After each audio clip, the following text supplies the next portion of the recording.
Hello, I'm Beverly. I'm Lillis, one of Lillis's grandmas, who originates from the United States, though I've lived in England much longer than I lived in the United States, having married an Englishman and come here many years ago, long before you were ever thought of, 1953. This was in the United States, Cambridge, Massachusetts, where I grew up, in Boston. It was just verboten to cross the color line in any way, and black and white people did not date as teenagers, or they were friendly. We were all friendly. We went to the same schools. We were in the same classes. You know, if you went to work, you worked alongside each other. But as far as crossing the color line for dating or any kind of more intimate relationships, both sides were agreed, both black and white, that that was not allowed. And it never crossed our mind to do so. We were so indoctrinated on both sides. Though we were friendly, we never ever crossed that line. Until I met, your the man who turned out to be your grandpa. I had no intention of crossing the line. It's just that I met him. I met him in I think it was a Unitarian church.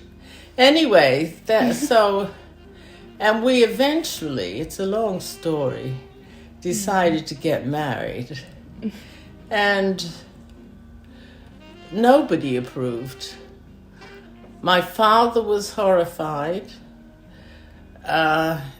He didn't want to have anything to do with it.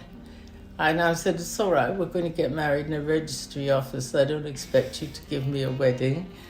And nobody approved of it. And my whole neighborhood stopped speaking to me because I had dared to date one or two white men who asked me out. I finally decided that it was just sheer prejudice, that we didn't go out with people of a different color. And I knew what I was doing, but I didn't really expect the reaction I got. I knew it would be disapproved of. But for a whole neighborhood of people to stop speaking to you when they've known you since my father bought that house when I was about 4 years old, I found that shocking and very hurtful. It was all this basically because of their disapproval. And people never called people like me mixed race. You were just black. Well, you were colored, really, at the time. In the 50s, they used the term colored. It wasn't considered derogatory. It was much more of a descriptive term. Now it's taken on a different connotation. But we were all colored. If you look at forms and things, they're always asking.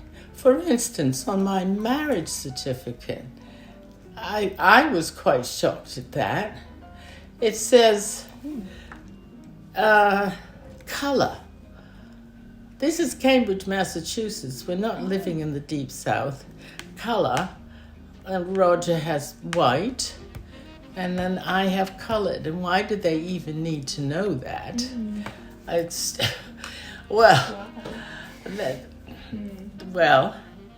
What happened is Roger and I got married and had the 4 children in the States still. There weren't any problems at all.